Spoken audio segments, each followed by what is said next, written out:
نبی کریم علیه السلام از طرف خداوند امر شد، گفت که واصبر نفسک مع الذین یدعون ربهم بالغداة والعشی. آیه چندم سوره طه است؟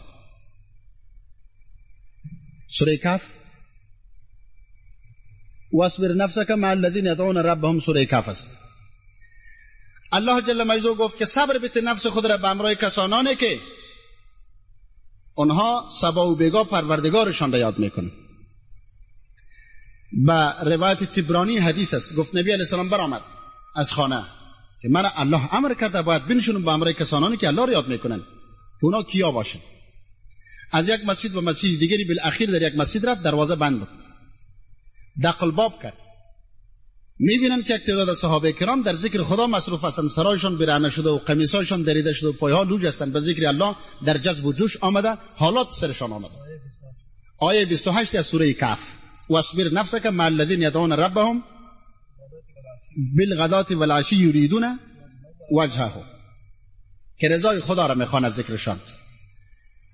نبی علیه السلام را که اینها دیدن، میگه همیشان خوف کردن که خدای نخواست نبی علیه السلام کدام حادثه پیش رو آمد یا ای که ما را از ذکر من نمیکرده باشه، چی مشکلی باشه.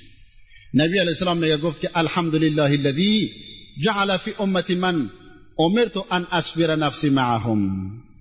ثنا مر خدای را که در امت من همچون یک تعداد مردم را پیدا کرده، مرا خداوند امر میکنه که با اینها بنشینم، نفس خود را با اینها صبر بتم. گفت بگوین قولوا لا اله الا الله، لا اله الا الله. با آواز بلند نبی رسول خودش به همراه صحابه کرام تلقین ذکر علنی و جهری در جماعه میکن. این فعل خود پیامبر گرامی است. و همچنین در حدیث دیگری نبی علیه السلام یک روز صحابه کرام گفتن هل فیکم غریب؟ گفت لا. گفت قولوا لا اله الا الله. در بین شما غیر دین کسی است؟ گفت نه. این قانون است که غیر دین در حلقه ذکر باشه، باز اثرات و تاثیر ذکر کم میشه، اما فیضات به یک دیگر مثال مسلمانان کم میرسه. کسی که نااهل باشه، چرا این قانون است که ذمی، نااهل، مشرک، کافر، بدبخت در جایی که رحمت خدا در اونجا نزول میفرمه، اگر باشه رحمت خدا سرشان بند میشه. سوال کرد، گفت در بین شما غیر دین کسی است؟ گفت نه. گفت بگوین لا اله الا الله. این دیگه تلقین ذکر نبی علیه السلام است. و در جای دیگری فرمود که ایمان کونه میشه مثل که لباس در بدن شما کونه میشه. صحابه کرام گفتن که ما جلا و یا رسول الله، جلایش چی است؟ یعنی چیزی که مثال ایره سای قلب کنه. گفت کلمت لا اله الا الله، جددوا ایمانکم بقول لا اله الا الله، لا اله الا الله. میگم تو چند بار نبی رسول با صحابه کرام تلقین کرد و تکرار کرد. از نبی علیه السلام ذکر بالجهر هم حلقه‌ای و هم انفرادی ثابت هست. تلقین ذکر ثابت است. بناهن ذکر یکی از جمله که علم عرفان و علم سلوک هست، یکی از جمله فرائض دین که در برابر علم ظاهری قرار دارد.